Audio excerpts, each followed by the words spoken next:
Damage. Oh dear. Hence all the tyre smoke coming out. Oh, that's how easy it is, There's Graham. the clicking house. There's the. Oh, he's off again. Oh, a huge off. He had no steering. The front was going under the car. The front had no steering there. The tyre.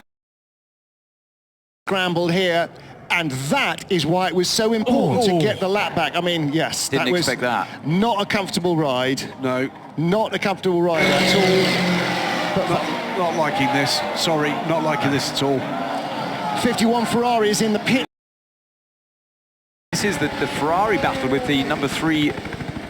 That's the Caddy. Cadillac, the Ferraris are a lap behind, but look at the pace they've got. And by the way, the Aston Martin you just saw coming out. Oh, the Cadillac is a big one. No, Rouge, big one.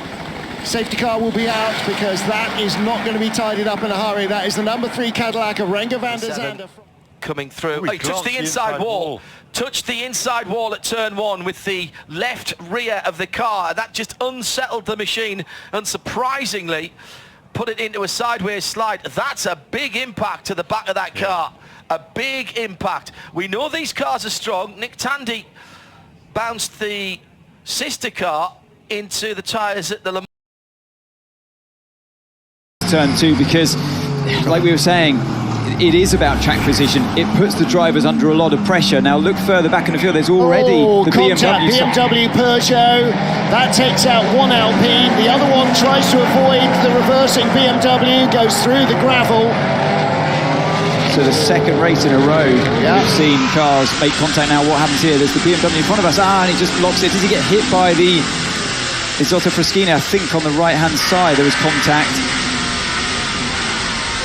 Yeah, so this car we're on board with now, the Peugeot, had contact from behind. That's Di Resta. He got tagged from behind, on board with the second of the Alpine. And it's all happening in front of him. That's the Mark Martin camera view. Yeah, there's the contact. So this car... it's the Alpine into the Peugeot. Exactly.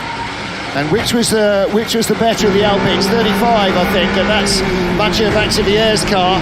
There's the Isotta. That's the view from the Isotta Fraschini. So the Isotta hit the Alpine, it was a domino effect. It was exactly that. It was the 11 into the, which of the Alpines was it? Then into the BMW, then hit the Peugeot. Yeah. So it was a real brilliant move, really, there. Cars, by the way, running behind the safety car through pit lane because of the debris from the incident involving the 91.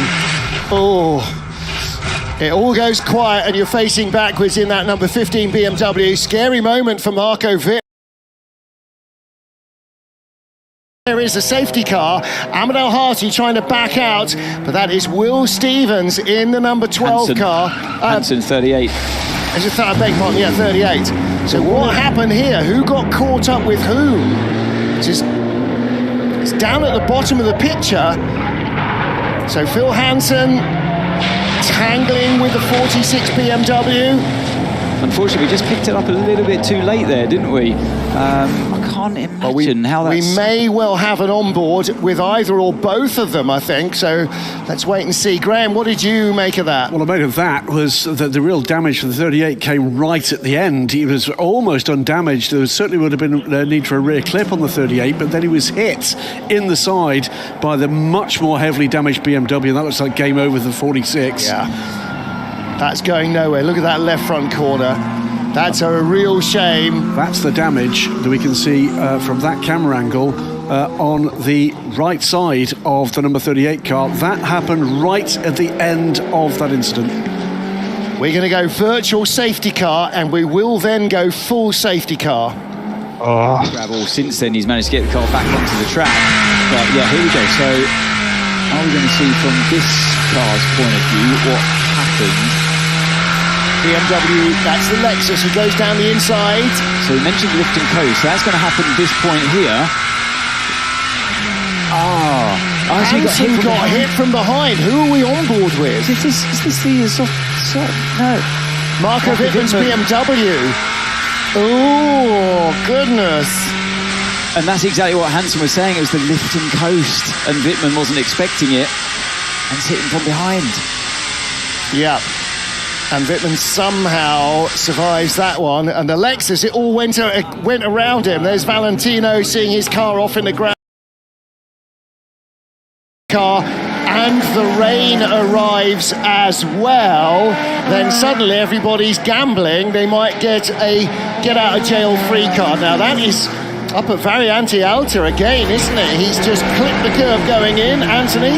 Yeah, here we go. So the right going misses, and yeah, that launches the car over the left-hand curb and sends the car into the barrier. So yeah, he just missed the apex really of the right-hand section, and then that yellow curb just acts as a platform onto the gravel. And yeah, and the Jota is out. I think there is, to be fair to these drivers there, a little bit of rain coming down at the top end.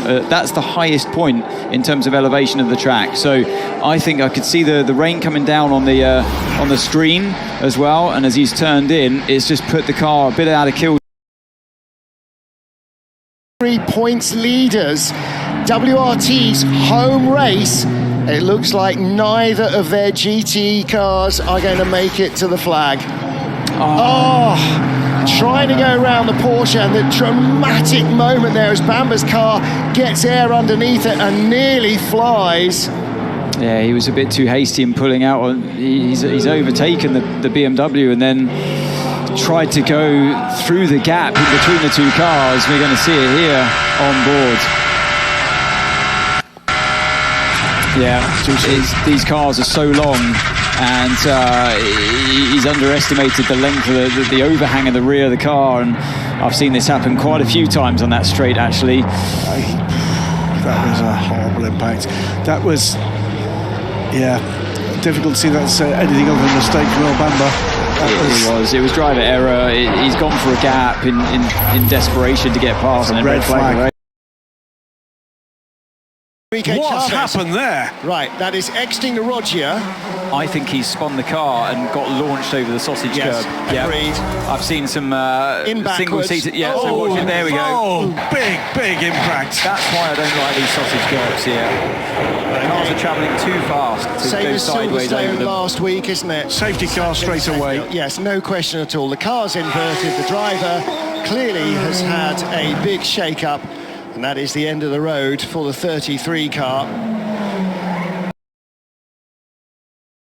This lap of the session, an improvement on the second lap came to naught as he crashed heavily at the top of the exit of Eau Rouge into the barriers at Rédillon, bringing out the red flags and ending his session. The team will have a lot of work to do to get that car ready for Saturday's race. Oh, but he moved. There was a tiny movement from the blue car on the inside. Francois Perrodo just jinked away from that.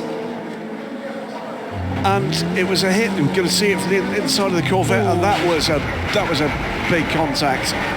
There's surely a penalty in the EF course. I'm afraid so. Car. Yeah, it's totally... It was a mistake from Perrodo, but the consequences were enormous. And that, I think, is the end of the race. As we were reading the statement from Corvette Racing,